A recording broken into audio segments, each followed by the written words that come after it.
Bueno, parte de lo que estaba explicando es entender y comprender las características que tienen cada uno de los conjuntos, el conjunto X y el conjunto Y. Obviamente cada uno de los elementos que van a tener estas funciones tienen ciertos nombres. Uno de los elementos primordiales de ellos es entender lo que es un valor independiente y lo que es un valor dependiente. ¿Ok? Por ejemplo, los valores independientes son todos aquellos que yo pueda elegir o determinar que, como su nombre lo dice, no dependan de nada. O sea, puedes agregar cualquier valor siempre y cuando ese valor pertenezca al dominio de la función, que más adelante lo vamos a estar viendo. Pero pues siempre y cuando este valor esté considerado en la función, o más y nada, vamos a imaginarlo así, que este valor al momento de utilizarlo en la función no se eche a perder, entre comillas, echar a perder. ¿Ok? Por ejemplo, si yo tengo los siguientes valores independientes, yo puedo tener acá el 2, puedo tener acá el 3, al 7 y al 11. Dense cuenta que los números que acabo de elegir no tienen ni siquiera un seguimiento, son solo números enteros naturales, pero pues nada más, o sea, los acabo de elegir al azar y fue solo porque sí. Y ahora vamos a darle una regla de asignación para pasar hacia acá. Esta regla de asignación, no sé, pudiera decirle, vamos a restar dos números. A cada uno de estos números, al momento de pasar acá, se le va a restar dos números. Entonces, ¿cuánto es 2 menos 2? Pues tenemos que aquí va a ser 0. Entonces nos damos cuenta que dado un valor independiente, surge un valor dependiente. Entonces, por definición, el valor dependiente es aquel que, como su nombre lo dice, depende del valor independiente. Entonces nos damos cuenta que el 0 es dependiente del número 2, porque para que haya existido este valor, tuvo que haber elegido al inicio el número 2 en el número independiente. Y así podemos seguir con esta regla de asignación.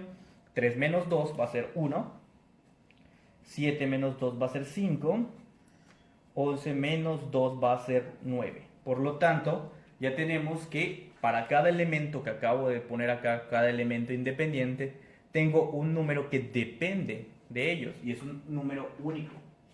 ¿Okay? Siguiendo con otro ejemplo, tenemos que en el conjunto X tengo los siguientes números: menos 2, menos 1, 0, 1 y 2. Mientras tanto, en el otro conjunto, el conjunto Y, donde van a estar los números dependientes de lo que viene siendo los números independientes de X, vamos a ver qué vamos a hacer o cuáles vamos a hacer. Obviamente la regla de asignación en este caso, como lo tengo planteado aquí, dice que debo elevar al cuadrado todos los números que vayan a entrar a lo que viene siendo el conjunto Y. Entonces, este ejercicio obviamente particularmente lo estoy poniendo por algo en común. Si nos damos cuenta en todo lo anterior, todos los elementos de Y eran completamente diferentes. Ahora vamos a ver qué es lo que ocurre en este caso. Menos 2 al cuadrado es 4. Entonces ya tenemos un primer elemento dependiente. Menos 1 al cuadrado viene siendo 1. 0 al cuadrado viene siendo 0. 1 al cuadrado vuelve a ser 1. 2 al cuadrado vuelve a ser 4. Nos damos cuenta que para este ejercicio entonces existen repeticiones. ¿Ok? Así como acabo de poner este conjunto escribiendo dos veces los números, pues es incorrecto en esta notación o en este concepto. Pudiera yo reescribir lo que viene siendo los conjuntos en forma de conjunto de esta manera.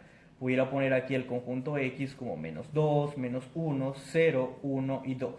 Y el conjunto Y como los números 4, 1 y 0, porque son los únicos que aparecen. Entonces cuando el valor es menos 2 va a ser 4, cuando es 2 también es 4, cuando es menos 1 viene siendo 1 positivo, cuando es 1 es 1 y cuando es 0 pues es 0. Entonces nos damos cuenta que en esta regla de asignación existen varios elementos, en este caso 2 elementos que dan el número 4, o sea que existen números o elementos en X que al momento de evaluarlo con la regla de asignación nos va a dar el mismo elemento. En este caso tenemos acá dos elementos que dan 4, dos elementos que dan 1, y esto puede ocurrir. Entonces, como mencioné, esto puede ocurrir en varias ocasiones, de que se estén repitiendo valores que en Y, o sea, los valores de Y se repiten para ciertos valores de X que son diferentes. Lo que no puede pasar, y después explicaremos el por qué, es porque no pueden ser que para un solo valor de X existan dos valores diferentes en Y. La inversa sí existe, que es lo que acabo de comentar, que exista, digamos, en este caso, varios valores de X que pertenezcan solamente a uno de Y. Eso sí puede existir. Repito, lo que no puede existir es que para un solo valor de X existan varios de Y.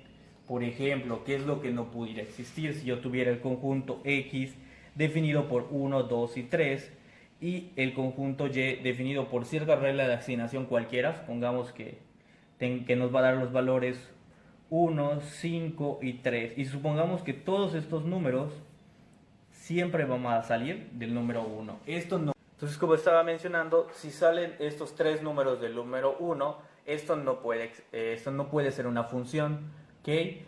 Sí se vale, vuelvo a repetir, que de un valor de Y, o sea, del conjunto Y, en este caso, se puedan repetir varios del conjunto X. ¿A qué me refiero? Que varios o diferentes elementos de X vayan a apuntar al mismo número que esté designado en Y, como es en este caso el menos 2 y el 2 apuntó a lo que viene siendo el 4. Eso sí es una función, vuelvo a repetir eso, después lo estaremos explicando un poquito más mejor con el método gráfico. Mientras tanto, con esto no es una función si de un solo número de X se desprenden diferentes valores en Y. ¿Okay? Eso no está permitido. Entonces con esto acabaríamos este video.